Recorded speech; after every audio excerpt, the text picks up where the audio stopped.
Shalom, salam sejahtera, salam sehat, dan salam kebaikan bagi kita semuanya. Bapak Ibu yang dikasihi Tuhan kita Yesus Kristus dimanapun kita berada, mari kita mempersiapkan hati dan pikiran kita untuk menyambut kebenaran firman Tuhan. Kita bersatu dalam doa. Kami bersyukur kepadamu ya Tuhan, Allah Bapa kami, Allah yang maha baik, untuk setiap kebaikan Tuhan dalam hidup kami. Sebentar Tuhan, kami akan mendengarkan kebenaran firman Tuhan. Biarlah kiranya Tuhan menyertai kami hingga kami mengerti firman-Mu. Dalam nama Yesus kami berdoa. Amin. Jemaat Tuhan yang terkasih di dalam Tuhan kita, Yesus Kristus, adapun kebenaran firman Tuhan yang menyapa kita pada saat ini tertulis dalam kitab Injil Markus pasal 12, ayat 28 sampai dengan 34. Mari kita baca demikian firman Tuhan. Lalu seorang ahli Taurat yang mendengar Yesus dan orang-orang Saduki bersoal jawab dan tahu bahwa Yesus memberi jawab yang tepat kepada orang-orang itu, datang kepadanya dan bertanya, "Hukum manakah yang paling utama?" Jawab Yesus, "Hukum yang terutama ialah, dengarlah hai orang Israel, Tuhan Allah kita, Tuhan itu Esa. Kasihilah Tuhan Allahmu dengan segenap hatimu dan dengan segenap jiwamu dan dengan segenap akal budimu dan dengan segenap kekuatanmu. Dan hukum yang kedua ialah, kasihilah sesamamu manusia seperti dirimu sendiri. Tidak ada hukum lain yang lebih utama daripada kedua hukum ini." Lalu kata ahli Taurat itu kepada Yesus, "Tepat sekali Guru, benar katamu itu, bahwa Dia Esa dan bahwa tidak ada yang lain kecuali Dia. Memang mengasihi Dia dengan segenap hati dan dengan segenap pengertian dan dengan segenap kekuatan, dan juga mengasihi sesama manusia seperti diri sendiri adalah jauh lebih utama daripada semua korban bakaran dan korban sembelihan." Yesus melihat bagaimana bijaksananya jawab orang itu dan ia berkata kepadanya, "Engkau tidak jauh dari kerajaan Allah." Dan seorang pun tidak berani lagi menanyakan sesuatu kepada Yesus. Demikian pembacaan kebenaran firman Tuhan. Jemaat yang terkasih di dalam Tuhan kita Yesus Kristus, tentu hukum yang paling utama di dalam iman kekristenan kita adalah hukum kasih. Dan ini menjadi sebuah keunikan bagi orang Kristen, di mana hukum kasih yang diajarkan oleh Yesus tidak hanya dilakukan sekali dalam kehidupan, tetapi harus dilakukan setiap saat di dalam kehidupan. Perikop kebenaran firman Tuhan yang sampai kepada kita pada saat ini, di mana ketika Yesus berada di tengah-tengah orang banyak, maka hal yang biasa orang bertanya kepadanya. Tapi biasanya orang-orang banyak yang bertanya kepada Yesus karena mereka memang benar-benar tidak tahu, apalagi menanyakan tentang kerajaan sorga. Maka hal yang biasa Yesus memberikan jawaban. Namun dalam perikop kebenaran firman Tuhan ini, orang yang bertanya kepada Yesus bukanlah orang yang tidak tahu. Tapi dikatakan bahwa orang yang bertanya itu adalah orang ahli Taurat yang tahu aturan. Di dalam agama Yahudi pada saat itu ada lebih daripada 600 hukum yang berlaku bagi mereka. Tapi di dalam kebenaran firman Tuhan ini, ke-600 hukum itu, 633 atau 613, kami kurang pasti memahami, tapi lebih daripada 600, diajarkan intinya ada dua, yaitu mengasihi Allah dan mengasihi manusia. Nah, pertanyaan ini yang diajukan oleh orang Yahudi, orang ahli Taurat tersebut, sebenarnya tujuannya ingin menguji Yesus, ingin menjebak Yesus, atau istilahnya sekarang ingin ngeprank Yesus, tapi tidak berhasil. Karena apa? Karena Yesus punya kuasa, karena Yesus punya pemahaman, karena Yesus mengetahuinya. Sehingga sebelum Yesus dijebak, Yesus dengan bijaksana menjawab pertanyaan itu. Pertanyaan yang ditanyakan, hukum mana yang paling utama? Dari sekian hukum yang 600 itu. Nah, kalau Yesus memilih salah satu hukum itu, maka Yesus pasti dibuli. Karena bagi orang Yahudi, ke-600 hukum itu satu kesatuan. Harus berlaku bagi semuanya. Akhirnya Yesus mengatakan bahwa hukum yang terbesar, hukum yang paling utama, dan hukum yang terutama di dalam kehidupan, yaitu mengasihi Allah dan mengasihi manusia. Kedua hukum ini tidak berdiri sendiri, tapi berdiri bersama dan saling melengkapi. Dan tidak ada bisa dikatakan, aku hanya mengasihi Allah, tapi tidak mengasihi manusia. Atau tidak bisa dikatakan, aku mengasihi manusia tanpa mengasihi Allah. Tapi di mana ada manusia, orang percaya mengasihi Allah, maka dia juga harus mengasihi manusia. Di mana ada orang mengasihi manusia, maka dia harus mengasihi Allah. Ini menjadi, dua hukum ini menjadi satu kesatuan yang berlaku bagi setiap orang percaya. Maka ketika Yesus memberikan jawaban, akhirnya ahli Taurat itu, bahwa apa yang dikatakan oleh Yesus adalah benar. Karena ahli Taurat itu kalah malu. Dia katakan dalam ayat 32, tepat sekali guru, benar katamu itu. Bahwa dia Esa, dan bahwa dia tidak ada yang lain kecuali dia. Memang mengasihi dia dengan segenap hati dan dengan segenap pengertian, dan dengan segenap kekuatan, dan juga mengasihi sesama manusia seperti diri sendiri, adalah jauh lebih utama daripada semua korban bakaran, korban sembelihan. Nah, dalam hal ini, jebakan yang disampaikan atau yang ingin dibuat oleh ahli Taurat itu gagal. Sehingga dia tidak berani lagi mencoba Yesus. Nah, Bapak Ibu, yang Tuhan kasihi di dalam Kristus Yesus, apa yang harus kita pahami dari kebenaran firman Tuhan ini? Dengan tema mengasihi Tuhan Allah dan sesama manusia. Bagaimana kita mau mengaplikasikan hukum ini di dalam kehidupan kita? Tentu Bapak Ibu, di dalam kehidupan kita jauh lebih rumit. Kenapa kami katakan jauh lebih rumit? Kalau di dalam tradisi orang Yahudi kala itu masih sekitar 600 hukum. Di Indonesia kita tidak tahu berapa banyak hukum. Ada hukum agama, ada hukum adat, ada hukum sosial, ada banyak sekali. Sedangkan hukum di negara kita ini kita tidak tahu berapa banyak. Ada ribuan hukum. Di dalam sosial kita juga banyak. Tapi seberapa banyak pun hukum yang terjadi di negara kita ini, tentu juga, ini keunikannya, tentu juga hukum kasih yang diberikan oleh Yesus ini sangat-sangat kontekstual dengan kehidupan kita. Kenapa kami katakan demikian Bapak Ibu? Di dalam hukum kasih yang Yesus sampaikan mengasihi Allah dan mengasihi manusia, itu juga berlaku di dalam negara kita ini.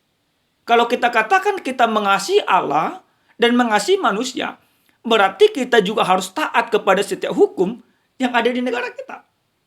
Karena apa? Karena negara kita ini menjadi perpanjangan tangan Tuhan. Kita tidak bisa katakan juga Bapak Ibu, di dalam agamaku atau di dalam orang Kristen itu hanya mengasihi Allah dan mengasihi manusia, itu hanya hukumnya. Aplikasi daripada kedua hukum yang utama ini harus benar-benar nampak di dalam kehidupan kita. Di mana kenampakannya Bapak Ibu? Kalau kita katakan kita mengasihi Allah, kita mengasihi manusia, kita tidak bisa mengabaikan ketaatan kita kepada negara. Jangan pernah kita katakan aku mengasihi Allah, tapi kita tidak mau membayar segala kewajiban kita di tengah-tengah negara ini. Jangan kita katakan aku mengasihi manusia, tapi kita masih menyakiti sesama kita. Jangan kita katakan juga aku mengasihi Allah, tapi kita masih korupsi, masih berlaku tidak benar. Jangan juga kita katakan aku mengasihi Allah, tapi kita menjelek-jelekkan orang lain. Mengatakan aku tidak mau bayar pajak, Aku tidak setuju kepada presiden ini, ke presiden itu. Sehingga kita melupakan tanggung jawab kita. Mengasihi Allah dan manusia harus benar-benar nampak di dalam setiap elemen kehidupan kita. Harus menjadi identitas kita. Maka kalau kita katakan aku mengasihi Tuhan Allah, maka aku akan tunduk kepada negara ini, kepada hukum yang berlaku. Kalau kita katakan aku mengasihi Allah dan mengasihi manusia, maka taat menjadi warga negara yang baik, menjadi warga jemaat yang baik. Itu adalah hukum yang diberikan oleh Yesus. Jadi walaupun banyak sekali hukum-hukum di negara kita ini yang sudah seperti kami katakan tadi hampir ribuan. Tapi ribuan hukum ini juga disatukan di dalam hukum kasih yang Yesus sampaikan. Di mana hukum kasih itu mengasihi Tuhan Allah. Nah, yang berikut Bapak Ibu yang dikasihi Tuhan. Dalam firman ini kita juga mau diajar bagaimana mengasihi Tuhan Allah. Dikatakan dalam mengasihi Tuhan Allah dalam ayat yang ke-30. Kasihilah Tuhan Allahmu dengan segenap hatimu dan dengan segenap jiwamu dan dengan segenap akal budimu dan dengan segenap kekuatanmu. Mengasihi Allah dengan totalitas. Mengasihi Allah dengan sungguh-sungguh. Tidak hanya di dalam pikiranku aku mengasihi Allah. Tidak hanya di dalam kekuatanku aku mengasihi Allah. Tidak hanya di dalam jiwaku aku mengasihi Allah. Tetapi secara totalitas kehidupanku harus mengasihi Allah. Bagaimana mengasihi Allah? Berarti aku tunduk kepada Allah di dalam kehidupan. Aku berlaku benar di dalam kehidupan. Aku berlaku adil di dalam kehidupan. Aku berlaku kasih di dalam kehidupan. Jadi ketika Yesus Bapak Ibu mengajarkan hukum ini kepada orang Yahudi dan juga kepada kita, kita mau diajak secara total setiap orang yang percaya harus menunjukkan kasihnya di dalam Allah. Tidak boleh setengah-setengah. Tidak boleh ibaratnya kasih itu hanya dilakukan hanya di bulan 12. Hanya ketika ada yang penting di dalam kehidupannya. Tapi ketika kita katakan mengasihi Allah dengan secara totalitas, berarti setiap saat mengasihi Allah itu harus sungguh-sungguh. Aplikasinya di mana Bapak Ibu? Ini yang kedua. Aplikasi mengasihi Allah itu seperti yang dikatakan di dalam ayat 31. Kasihilah sesama manusia seperti dirimu sendiri. Tidak ada hukum yang lain lebih utama daripada kedua hukum itu. Nah, kalau aku katakan mengasihi Allah, maka aku juga akan mengasihi manusia. Kalau aku rajin ke gereja, berarti aku harus ramah di dalam kehidupan. Kalau aku rajin berdoa, berarti aku harus rajin membantu. Kalau aku katakan aku rajin membaca Alkitab, berarti aku harus menolong sesamaku. Tidak menyakiti orang-orang sekitarku. Tidak menyakiti istriku. Tidak menyakiti anakku. Tidak menyakiti suamiku. Tidak menyakiti orang lain. Karena dikatakan dalam hukum yang kedua itu kasihilah sesamamu seperti dirimu sendiri. Bagaimana aku mengasihi diriku sendiri? Kalau aku terluka, itu sakit. Maka aku tidak boleh melukai orang lain. Tidak boleh mencederai orang lain. Tidak boleh omongin orang lain. Tapi aku harus mengasihi mereka seperti diriku sendiri tanpa menyakiti. Bapak Ibu, banyak sekali orang sekarang ini yang kita lihat dia rajin ke gereja, tapi dia juga rajin menghujat sesamanya. Banyak sekali orang sekarang ini dia rajin berdoa, tapi dia rajin juga mencuri. Tapi ketika kita diajarkan untuk mengasihi Allah, berarti itu harus kita perlihatkan dengan mengasihi sesama. Ada sebuah cerita. Ada sepasang monyet, ini hanya ilustrasi, berteman dengan seekor ikan. Setiap hari ikan sama monyet ini sering bercerita. sering berbagi, bahkan berbagi makanan dan lain sebagainya. Maka suatu ketika kemarau datang di tengah-tengah hutan itu.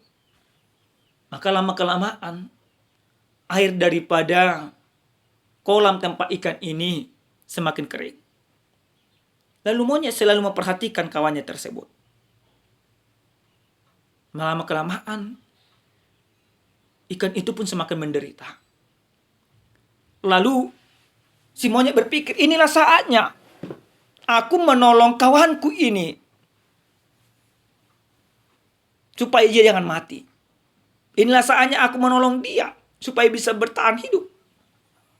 Maka dengan konyolnya, monyet itu mengambil ikan tersebut dari kubangan. Dengan pemikiran jangan nanti kering ini jadi mati dia. Aku akan menyelamatkannya. Jadi walaupun ini kering dia akan selamat. Itu pemikiran daripada monyet itu. Dia ambil ikan tersebut, dia bawa ke atas. Tapi tidak berapa lama, hanya sekitar kurang lebih 1 jam, ikan itu pun mati. Nah Bapak Ibu yang dikasihi Tuhan kita Yesus Kristus. Apa yang dikatakan monyet itu? Waduh, ini sudah salah. Nah, sering sekali di dalam kehidupan kita juga demikian Bapak Ibu. Kita katakan kita mengasihi sesama kita, tapi di satu sisi kita menyakiti mereka. Kita katakan kita ibaratnya mengasihi mereka, tapi di satu sisi kita ibaratnya ingin membunuh mereka. Kasih daripada monyet ini bukan menyelamatkan. Kasih kita juga sering sekali seperti itu Bapak Ibu. Sering sekali di tengah-tengah rumah tangga kita, ibaratnya kita katakan mengasihi istri, mengasihi anak-anak dan lain sebagainya, tapi tidak mau berdoa. Kita katakan, oke lah aku harus mencari nafkah. Ini bentuk kasihku kepada istriku. Nafkah banyak, tapi hidup di dalam ketidakbenaran. Bagaimana kasih monyet itu yang tidak membangun tapi membunuh. Sering sekali kasih kita juga demikian. Kita justru tidak membangun. Kita katakan mengasihi, tapi kita tidak bisa menolong mereka. Kita katakan ingin menolong mereka, tapi justru kita menyakiti mereka. Tapi lewat kebenaran firman ini kita mau diajak. Mengasihi Allah, mengasihi manusia, itu harus kita lakukan di dalam kehidupan. Itu menjadi satu kesatuan. Kasih Allah itu benar-benar nyata di dalam diri kita lewat Yesus Kristus. Amin. Kita berdoa. Terima kasih Bapa yang baik untuk firman Tuhan yang sudah kami dengarkan. Biarlah kiranya kami benar-benar mengasihi Allah di dalam kehidupan kami. Sehingga hidup kami benar-benar berkenan di hadapan Tuhan. Ajar kami Tuhan membuktikan kasih-Mu lewat perbuatan kami yang benar. Terima kasih Bapa. Dalam nama Yesus kami berdoa. Amin. Shalom Bapak Ibu, salam sejahtera, Tuhan Yesus memberkati.